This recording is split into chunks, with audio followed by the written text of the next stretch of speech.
何の計画もなく乗り込めるような。トラオもみんなして手組んで温厚街道をぶっ飛ばす。それが同盟だ。お前らもう二度と頭を下げるな。 A few moments later.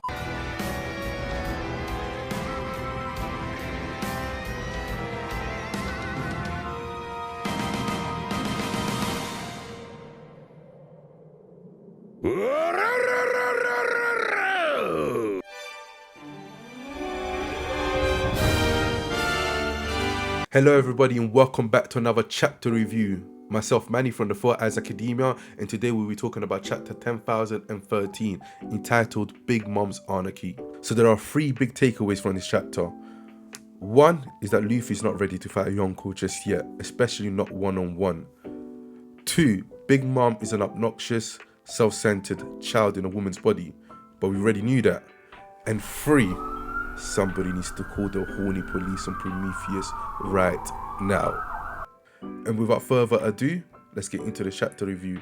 The cover page starts off with Sanji looking at a shark with three swords, imitating Zoro, while the real Zoro is in the background sleeping.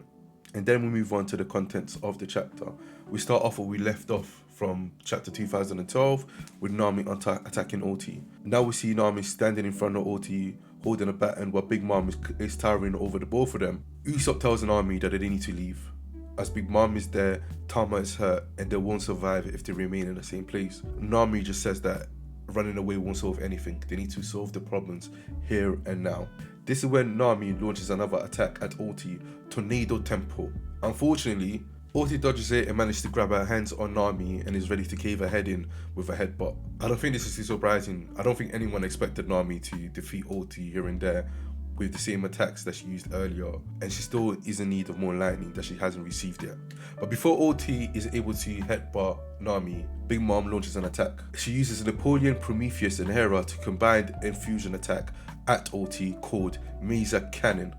So something I didn't notice when I first read the chapter is that when Big Mom uses her attack on Oti, when she combines Napoleon, Hera and Prometheus to attack her, is that Napoleon is just on the side.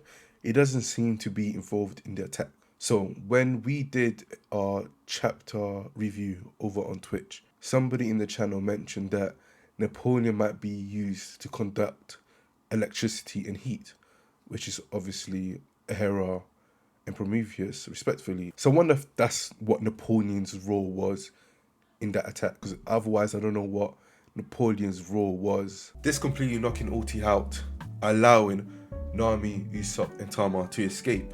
As Nami escapes, she sees Zeus in the corner of her eye, and in return, Zeus notices Nami, and he also notices the new thundercloud that Big Mom created, Hera. And out of complete desperation, Zeus asks or suggests that he needs to be brought back in.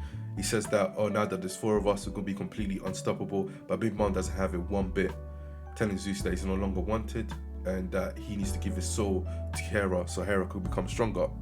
During this whole commotion, Prometheus admits that he asked Big Mom to create Hera because he wanted a new girlfriend. And then you have Napoleon in the background saying that, oh, I think us they got better chemistry. So it's just both Napoleon and Prometheus attempting their luck with Hera, but she's not having one bit of it. Call the horny police on both them guys. Then Big Mom takes Tama away from Usopp, saying that she needs to be kept safe and that she needs to get away from the nasty Straw Hats pirates. While Nami and Usopp try to escape Big Mom, we have Zeus in the background crying, apologizing to Nami for one attempting to kill her before, and two saying that he's now all alone and that for the first time ever he's going to disobey Big Mom. However, before he's even able to do anything, Big Mom snatches his soul out and attempts to feed it to Hera. As she does that, Nami turns around and throws the black balls towards Zeus's mouth in order to give him a power up. But unfortunately, we see Hera digest or eat Zeus. We're not too sure exactly what's going to come from that. The black balls do enter Zeus's mouth. Wait, pause. Yeah. Okay, now I'm back. So Nami does send Zeus some black balls as a parting gift. Come on, there has to be a better name for that.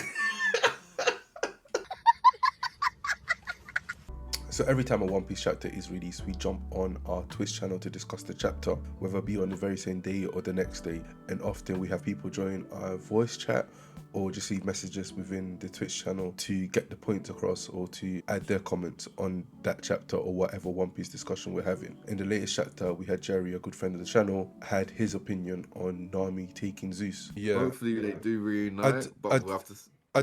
I do think they will. Go on, Jerry?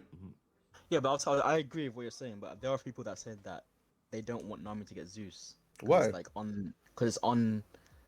I guess it's too much of a power up, or it's undeserved. But I think it fits perfectly. I think Like it the cat. fits. I think, yeah. Yeah, that the cat burglar stole a power from a Yonker. Facts. Yeah. Facts. Obviously, yeah, that makes sense for me. I did think they would reunite this chapter. The same. That being said, yeah, I think someone mentioned. I don't think Zeus is done because you can sort of see. I don't think Zeus is fully done. I think they will reunite. I may think he may lose a bit of power because some of his soul was taken. Yeah. Yeah, so that's what Mensa just said in the chat. He said that Oda had to hit Zeus with a nerf before he gave him to Nami, which I see. I get that. Which I can see. Fair, to be fair. Now that Zeus has received the black balls, he is still inside Hera's mouth as he does it or as he chews on it. So we're not entirely too sure exactly what's going to come for that. Is it still effective? Is Zeus going to get out Hera's mouth? I'm assuming he will. So yeah, Zeus tried to sacrifice his life in order to save Nami, but it just didn't work. And while this whole commotion was going on, Tama finds herself with Usopp and Nami, and again, all three of them try to escape together. Big Mom notices this and shouts, "Are you trying to desert me? Do I have to kill you?" Highlighting that Big Mom just doesn't really care about Tama. I guess she just cares about being cared for in the moment that somebody's life is no longer useful for her. She doesn't see them as important anymore and will get rid of them if she can or if she has to. So Big Mom attempts to attack the three of them using Napoleon, but just before she's able to land a blow, my guy Eustace Kid arrives. Eustace hasn't had that many feats in this arc and has been heavily noted throughout the One Piece community. Kid has been looked as a disappointment, and hopefully now he's able to, I guess, live up to our expectations. So Kid blocks Big Mom's attack towards Nami, Usopp, and Tama, and then he uses Punk Gibson to attack Big Mom and lay her on the floor. So now, what I mentioned in the last chapter review is that Law is also making his way to find Big Mom. I would assume that Law would eventually catch up to Kid, and then it'll be Kid and Law versus Big Mom. I would like to see a bit more teamwork that we've seen in previous chapter. I believe in chapter 1009 when Kid and Law combined to send Big Mom off the roof and towards the ocean. So yeah, this is the stage for Kid to show what he has to do. And after this whole scene was done, we move on to the final panels of the chapter. You guessed it, Luffy loses. I don't think this was too far back in the minds of One Piece fans. I feel like we've watched Luffy enough times commit to defeating the antagonist of that arc and be unable to. We've seen it with Crocodile specifically. So it's no surprise that Luffy declared that he'll be able to beat Kaido and then gets completely knocked out, and by the looks of it, thrown off the roof or drops off the roof. I think criticism from a lot of One Piece fans when chapter 10,010 came out and Luffy was able to use Advanced Conqueror's Haki was that it will be a bit of a disappointment if Luffy, to only just have learnt this new ability, is able to use it to defeat Kaido, who has been able to use this for, I'm assuming, many years. Oda's made it clear in the past that if it's a fight one-on-one versus Kaido, always bet on Kaido, so I don't see why this will be any different now. We don't like to see Luffy lose, but sometimes it's needed for the story. So this defeat comes with the words of Kaido saying, "I knew it would wind up like this. You added a new weapon to your arsenal and got cocky. Humans always cling on to faith in a way they can't afford to abandon it, and that can be dangerous. It's been a while since I got this fired up. What a mistake. I should have taken your head as a trophy." If they're not shown proof, their faith in you will never die. Isn't that right? And that's how chapter 10,013 ends. Unfortunately, there will be a break next week, so there will be no One Piece chapter review then. It'll be interesting to see what happens from here on out. We also know that from chapter 2012, Yamato is making his way up to the roof.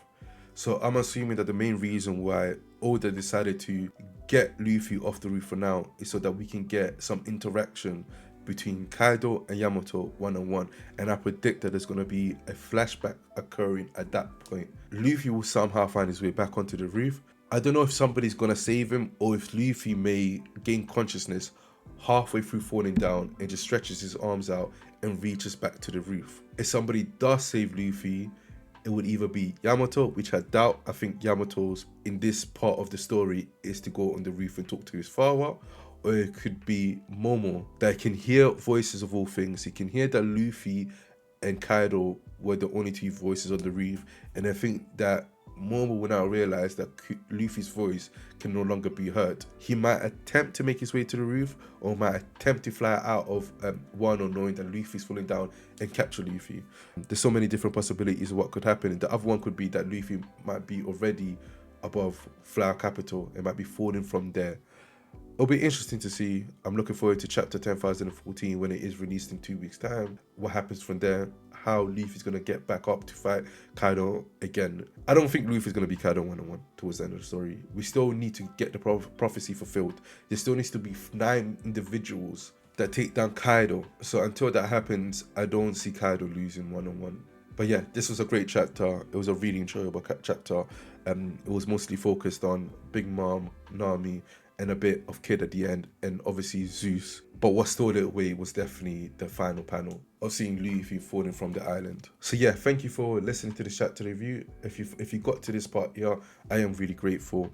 Would you please be able to give a like to the channel if you liked the video, subscribe to the channel for more content, and please join our Discord so we can discuss everything One Piece or anime, manga, or gaming related. I've been Manny from the Four Eyes Academia, and thank you for listening.